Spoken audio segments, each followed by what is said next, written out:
and welcome to the very first episode of A Layover. On today's episode, we're just going to be discussing a little bit about me, just so you guys can get to know me, but also about the training process I had to go through to become awesome, top tier, amazing flight attendant I am today. So just a little bit about me. I'm actually from Connecticut.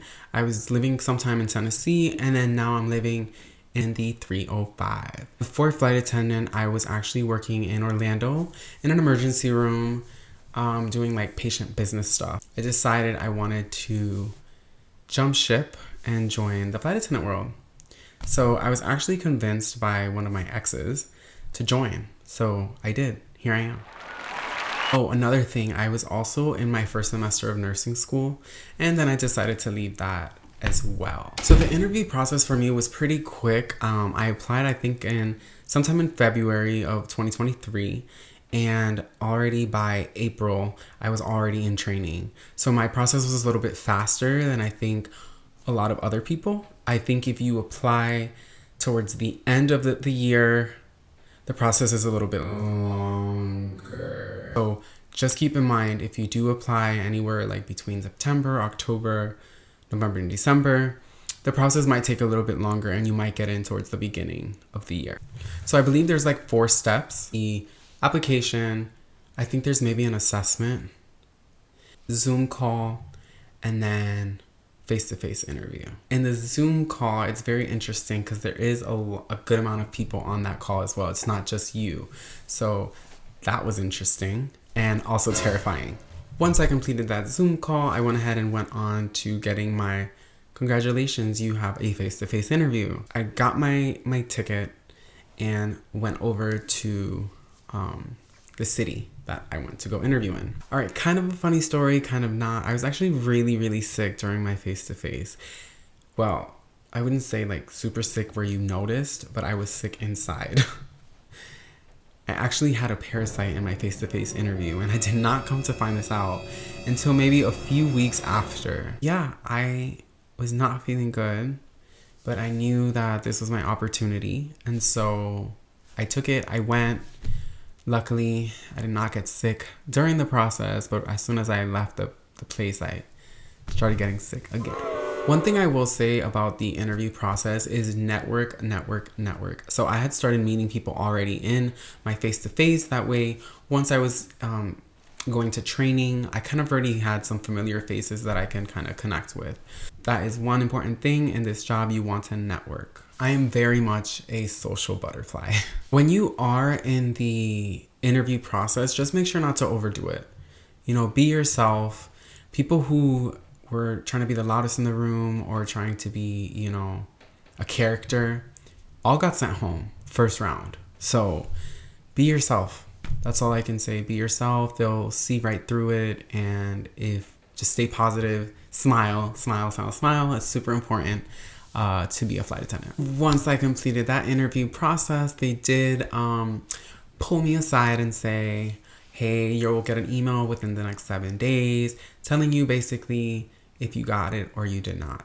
Now, most people, if they've done their research, they know that a lot of these companies, they do give you the job on the spot. So I was obviously freaking out. I'm like, oh my God, they didn't choose me. But the guy ended up just saying, just kidding, you're going to training. So scared me for absolutely no reason. But I was super excited, went back home. A CJO. A CJO is basically a conditional job offer letter.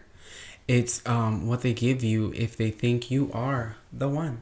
When you get offered a CJO, you basically kind of wait around for a little bit, waiting for either an email or whatever the case is to let you know your training dates.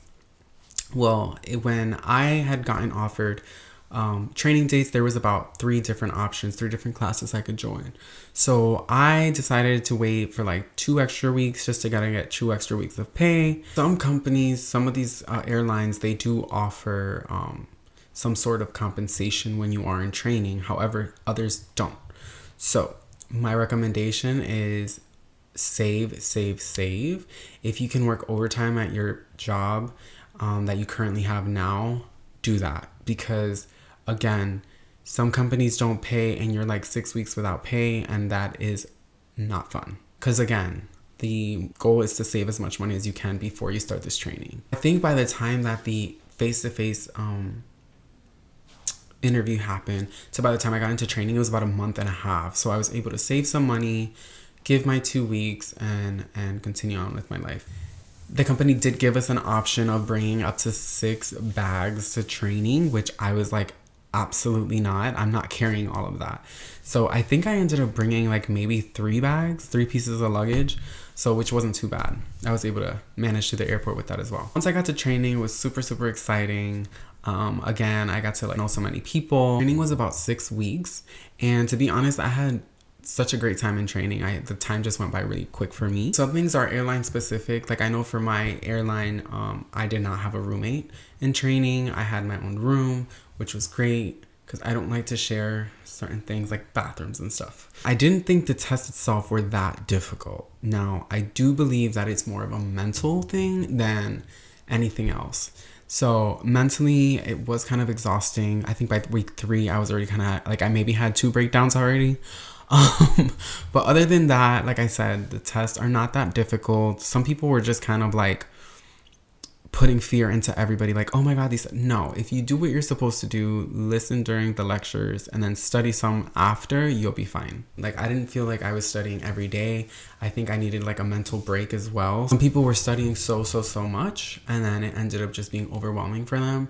And some of them even like overslept because they were studying so much. So just make sure to have a balance.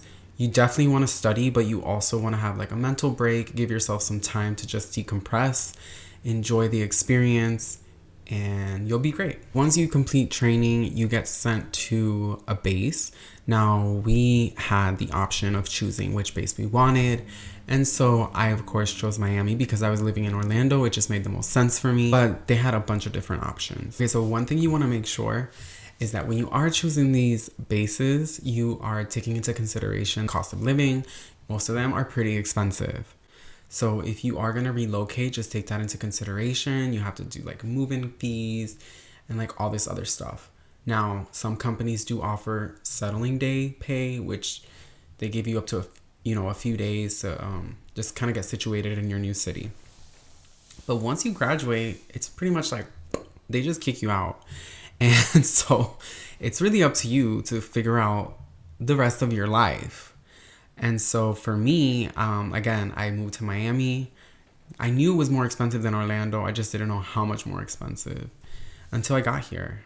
And I found out the hard way. Luckily, now I'm in a good situation. Living wise, I do live, it's 5 flight attendants in 1 townhouse.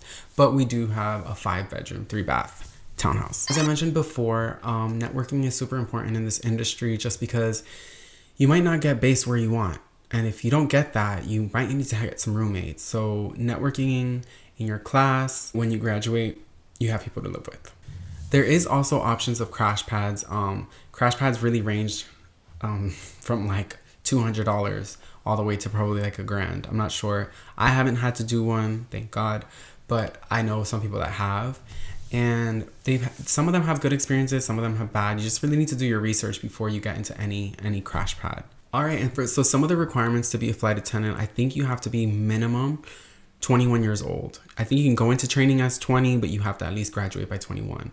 This is probably goes to most airlines. Also have to be a certain height. You also have to have a passport. Make sure your passport is valid. If you have just a few weeks left or a few months left, they might say something about that because they want to make sure you have one that's at least valid for, I think, like a year minimum. Guys, and thank you so much for tuning into the very first episode of A Layover. Stay tuned for more content. Subscribe, like, comment, and share. And on the next episode, we'll have our very first guest flight attendant, and we'll also be discussing our first layover talks destination.